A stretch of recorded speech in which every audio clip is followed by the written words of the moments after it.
Praise the lord. ప్రభువైన యేసు నామములో అందరికీ వందనములు. యేసయ్య మాటను ఈ కార్యక్రమానికి వీక్షించడానికి ప్రేమతో మిమ్మల్ని ఆహ్వానిస్తున్నాను. ఈ దినము మార్కు సువార్త 8వ అధ్యాయము 1 నుండి 10 వచనాలు మనము ధ్యానించుకుందాం. ఆ దినములలో మరి ఒకసారి బహుజనులు కూడిరాగా వారికి తిననేమియూ లేనందున యేసు తన శిష్యులను తన యొద్దకు పిలిచి, జనులు నేటికి 3 దినముల నుండి నా యొద్దనున్నారు. వారికి తిననేమియూ లేనందున నేను వారి మీద కనికారపడుచున్నాను. నేను వారిని ఉపవాసముతో తమ ఇళ్లకు పంపివేసిన ఎడల మార్గములో మూర్ఛపోదురు. వారిలో కొందరు దూరము నుండి వచ్చి ఉన్నారని వారితో చెప్పెను. అందుకు ఆయన శిష్యులు ఈ అరణ్య ప్రదేశములో ఒక్కడెక్కడ నుండి రొట్టెలు తెచ్చి వీరిని తృప్తిపరచగలడని ఆయనను అడిగిరి. ఆయన మీ యొద్ద ఎన్ని రొట్టెలు ఉన్నవని వారిని అడుగగా వారు 7 అనిది.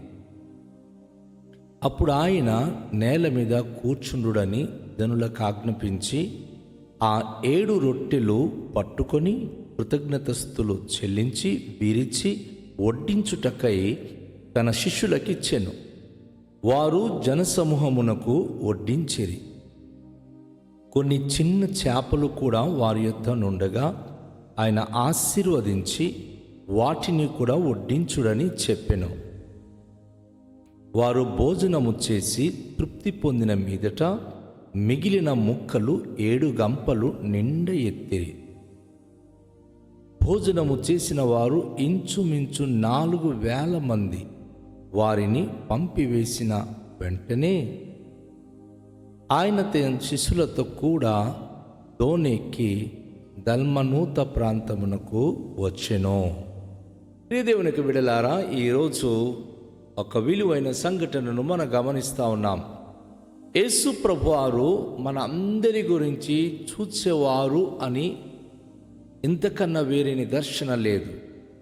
దేవుడు అన్నవాడు ఆయన మనను పుట్టించిన వాడై ఉండాలి, పోషించువాడై ఉండాలి, మనకు అన్ని విషయాల్లో సంరక్షించడం కానీ నాశనము చేయడం కానీ ఆయన వశం.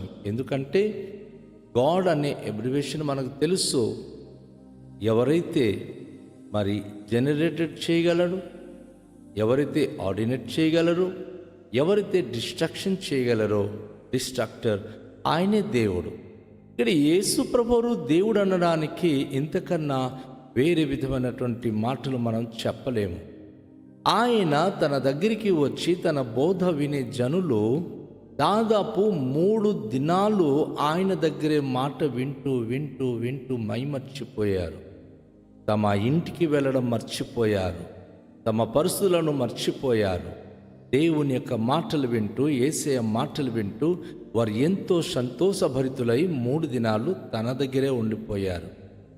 యేసు ప్రభువారు వారిని చూచినప్పుడు, అయ్యో 3 దినాల నుంచి ఈ ప్రజలు నా యొద్దనే ఉన్నారు కదా, వారు ఎంతోమంది నా దగ్గరికి కూడుకొని వచ్చి ఉన్నారు, వారికి మీరే భోజనాలు పెట్టాలని యేసు ప్రభువారు తన శిష్యులకు ఆజ్ఞాపించాడు. వారు 3 దినాల నుండి మన యొద్ద ఉన్నారు. వారికి తినడానికి నిశ్చయంగా మనమే సమకూర్చాలి. వారి మీద కనికారపడుచున్నాను, వారికి భోజనాలు పెట్టాలని అనుకుంటున్నానని ప్రభు చెప్పినప్పుడు తన శిష్యులు వచ్చి ఏమని సమాధానం చెప్తున్నారో చూడండి. ఆ శిష్యులు మానవులు, మనలాంటి మనుషులు కనుక ఆ మనుషులు ఏమంటున్నారు అంటే, అయ్యా ఈ అరణ్య ప్రదేశములో ఎక్కడి నుండి ప్రజలందరికీ మనము రొట్టెలు తెచ్చి పెట్టగలము? వాస్తవానికి యేసు ప్రభువారు వారి మీద కనికారపడి వారి గురించి ఆయన ఆలోచించినప్పుడు, వారు 3 దినాల నుండి మన మధ్య ఉన్నారు, ఉపవాసంతో గనుక వారికి తమ గృహాలకు పంపిస్తే వారు మార్గములో మూర్ఛిల్లిపోతారు, ఎంతోమంది కృంగిపోతారు. ప్రియ నా దేవుని యొక్క బిడ్డలారా, యేసు ప్రభు వారి బోధ వినడానికి వచ్చిన వారికి యేసు ప్రభు దగ్గరికి బహు జనసమూహము ఎంతోమంది వచ్చేవారు. ఈరోజు మనం చూస్తున్నాం వార్తాపత్రికల్లో, అనేకమైనటువంటి న్యూస్ ఛానల్లో ఆయా కథ కార్యాలకు వెళుతున్నటువంటి భక్తులు తొక్కిసలాటులో చచ్చిపోతున్నారండి.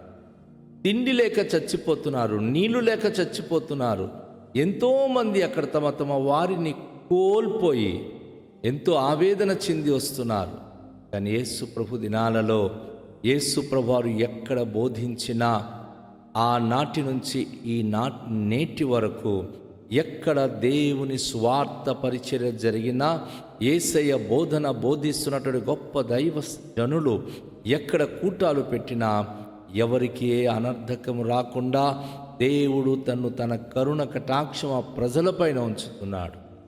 వారి ఆహార విషయంలో కానీ, వారి సంరక్షణ విషయంలో కానీ, వారి ప్రయాణ విషయంలో కానీ, వారి అనారోగ్యత విషయంలో కానీ ఆయనే అనేక మందికి స్వస్థతనిస్తున్నాడు, అనేక మందికి సంరక్షిస్తున్నాడు. ఏ అపాయములో పడిపోకుండా వారికి త్రొట్టిల్లిపోకుండా కాపాడుతున్నాడు. కానీ నేటి సమాజంలో వార్తలు మనం వింటున్నాం, తొక్కిసలాటలో ఆయా పూజలకు వెళ్ళి అనేక మంది చనిపోతున్నారు. కానీ ఆ యేసు ప్రభువారు ఆ దినాల నుంచి నాటి నుంచి నేటి వరకు తన బోధన వినడానికి వచ్చేవారు కానీ, తనను ఆరాధించడానికి వచ్చేవారికి కానీ ఆయన కనికార సంపన్నుడు. వారికి కేవలం ప్రయాణంలో సంరక్షించడమే కాదు, వారికి ఆహారము పెట్టి తృప్తిపరచి పంపిస్తున్నాడు. చాలామంది ఇది అర్థం చేసుకోలేకపోతున్నారు. క్రైస్తులకి ఎక్కడి నుండో వచ్చేస్తుంది అని. కానీ బైబిల్లో ఒక వ్యక్తిని సహాయత స్థితిలో దేవుని వైపు చూచినప్పుడు పరలోకము నుండి తనకు సహాయము దొరుకును అని మహాభక్తుడైన దావీదు అంటాడు. దేవుని నుండి ఒక మనిషికి సహాయం కలుగుతుంది. కనుక ఇక్కడ యేసు ప్రభువారు ఈ వచ్చిన ప్రజానికానికి మీరు భోజనము పెట్టండి అని చెప్పినప్పుడు మరి శిష్యులు అసమర్థత తెలియచేస్తున్నారు. అయ్యా, ఎక్కడి నుంచి రొట్టె తేగలమని. అయితే ప్రభువారు వారికి అడుగుతున్నారు, మీ వద్ద ఎన్ని రొట్టెలు ఉన్నాయి? ఎందుకంటే ఆయనకి తెలుసు ఎవరు ఏం చేస్తున్నారో, ఎవరి దగ్గర ఏముంది, ఎవరి మనస్తత్వాలు ఏమిటో ఆయన ఎరిగిన వాడు గనుక ఆయన వారి దగ్గర ఉన్నటువంటి పరిస్థితిని గురించి తెలిసి మీ వద్ద ఎన్ని రొట్టెలు ఉన్నవని వారి అడుగగా వారు 7 రొట్టెలని తెలియచేశారు. 7 రొట్టెలను కొన్ని చిన్న చేపలు కూడా వారి దగ్గర ఉంది. కనుక యేసు ప్రభువారు ఆయన సామర్థ్యవంతమైనటువంటి గొప్ప దేవుడు. ఆయన వెంటనే ఆ ప్రజలకు వరుస క్రమంలో కూర్చుండబెట్టండి అని తెలియచేశారు. సో శిష్యులు అందరికీ వరుస క్రమంలో కూర్చుండబెట్టినప్పుడు ఆ 7 రొట్టెలను కొన్ని చిన్న చేపలను పట్టుకొని కృతజ్ఞతాస్తుతులు చెల్లించాడు. గమనించండి, ఎప్పుడు కూడా తండ్రి అయిన దేవునికి మనం స్తుతించినప్పుడు నాటి నుండి నేటి వరకు స్తుతిలో ఉన్న శక్తి ఎంత గొప్పది అంటే, మన ఏ వస్తువు కానీ ఏ విషయంలో కానీ దేవునికి కృతజ్ఞతాస్తుతులు చెల్లించినప్పుడు గొప్ప అద్భుతంగా అది ఆశీర్వదింపబడుతుంది. అపోస్తుడైన పౌలు కూడా తెలియచేశాడు, దేని గురించి చింతపడకుడి కానీ కృతజ్ఞత పూర్వకంగా మీ విన్నపాలు దేవునికి తెలియచేయుడి. యేసు ప్రభు అది ప్రాక్టికల్గా మన ఎదుట చేసి వెళ్ళాడు. సోదరి సహోదరుడా, నీ కుటుంబం గురించి నువ్వు బాధపడుతున్నావా? కొరత కలిగి ఉన్నానని ఇబ్బంది పడుతున్నావా? నువ్వు ఎన్నో విషయాల్లో కృంగిపోతున్నావా? కృంగిపోన్న అవసరము లేదు. ప్రతి విషయంలో దేవునికి కృతజ్ఞతాస్తుతులు చెల్లించు. ప్రభువా, ఇది నువ్వు చేస్తున్నందులకై నీకు వందనాలు, ఇది ఇచ్చినందులకై వందనాలని యేసయ్య అంటారు. అందుకే నువ్వు ఏవైనా విషయాల్లో అడిగినప్పుడు అది పొంది ఉండమని నమ్మి దేవునికి కృతజ్ఞతలు చెల్లించినప్పుడు అది ఖచ్చితంగా దేవుడు జరిగిస్తాడు. ఆయన ప్రాక్టికల్గా చేసి ఈరోజు మనకు ఆ విషయాన్ని ఆదేశించాడు. మనం కూడా చెయ్యగలము అని మనకు ధైర్యాన్ని ఇస్తున్నాడు. అందుకే ఇక్కడ ఆ 7 రొట్టెలు కొన్ని చేపలు పట్టుకొని కృతజ్ఞతాస్తుతులు చెల్లించి అది విరిచి వడ్డించండి అని తన శిష్యులకు ఆజ్ఞాపించారు. వారు కూర్చుండి ఉన్న జనసమూహమునకు వరస క్రమంలో వారికి వడ్డించడము ప్రారంభం చేశారు. అద్భుతమైన విషయం, వారు వడ్డిస్తూ ఉండగా వారు ఆ వడ్డించినటువంటి అవన్నీ మరి ఆయన ఆశీర్వదించి ఇచ్చినటువంటి రొట్టెలునేమి చిన్న చేపలనేమి ప్రజలు తృప్తిగా భోజనం చేశారండి.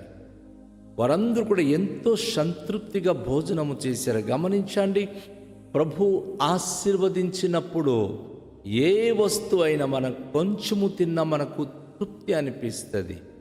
మనం ఎక్కువగా తినలేము. దేవుని దీవెన పొందకపోయినప్పుడు మనం ఎంత తిన్నా అది తిన్నట్టుగానే అనిపించదు, తృప్తి ఉండదు.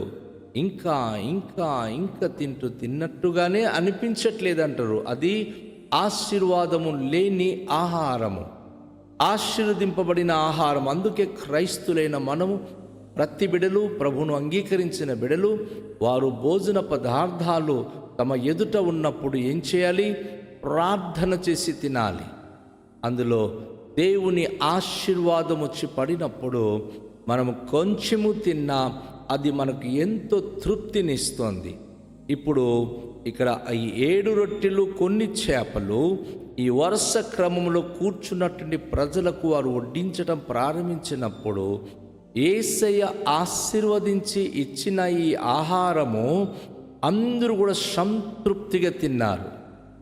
ఎవరు కూడాను సగము ఆకలితో మాకు ఇంకా చాలా లేదు అనే పదము కాకుండా అందరూ కూడాను తృప్తిగా తిన్న తర్వాత మిగిలిపోయిన ముక్కలు 7 గంపలు ఎత్తారండి.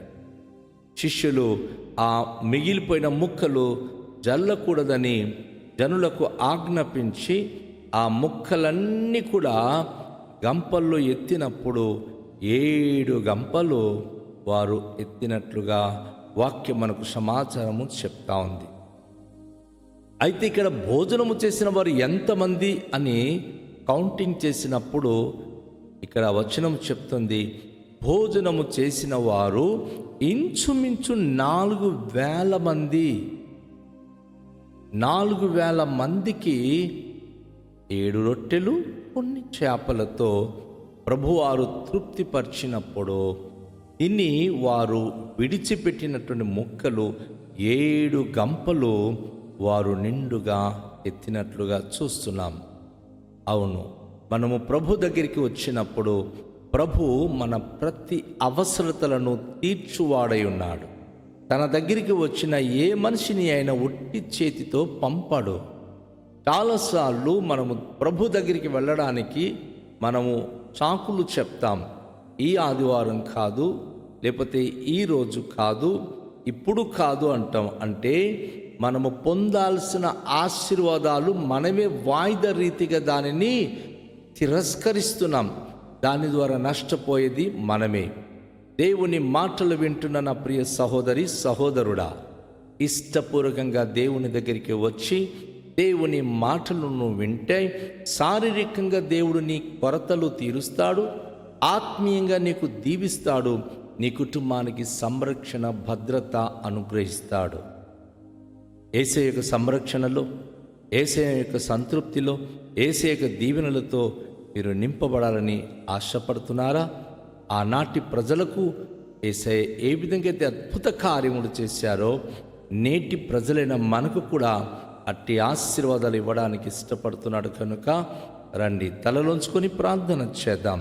దయగల తండ్రి, ఈ ఉదయకాలములో మీరు మాతో మాట్లాడిన మాటల కొరకు స్తోత్రాలు. పరిశుద్ధుడా, మీ వాక్యం ద్వారా మా జీవితాలను నింపి నేను మీకు వాక్యాన్ని బట్టి ప్రభువా మేము నేను చక్కగా ప్రభువా మీకు వెంబడించే కృపనివ్వండి. మీ యొద్దకు వచ్చిన వారికి ప్రభువా ఎప్పుడు మీరు వస్తువులో పంపించారు, ఇబ్బందులు ప్రభువా పంపించారు, వ్యాధితో పంపించారు, శారీరకంగా ఆరోగ్యం ఇచ్చే దేవుడు ప్రభువా, ఆహారమునిచ్చి కడుపు నిండుగా తృప్తిపరిచి మనసులో కూడా మనోధైర్యంతో నింపి పంపించే దేవుడవు. అట్టి దీవెన ఈ ఉదయకాశములో మా అందరికీ, మా కుటుంబాలకు మెండుగా అనుగ్రహించి మహిమ ఘనత ప్రభావములు పొందుకున్నామని యేసు నామములో ప్రార్థిస్తున్నాము తండ్రి, ఆమేన్. అందరికీ షాలోం. ప్రభు మనలను దీవించును గాక.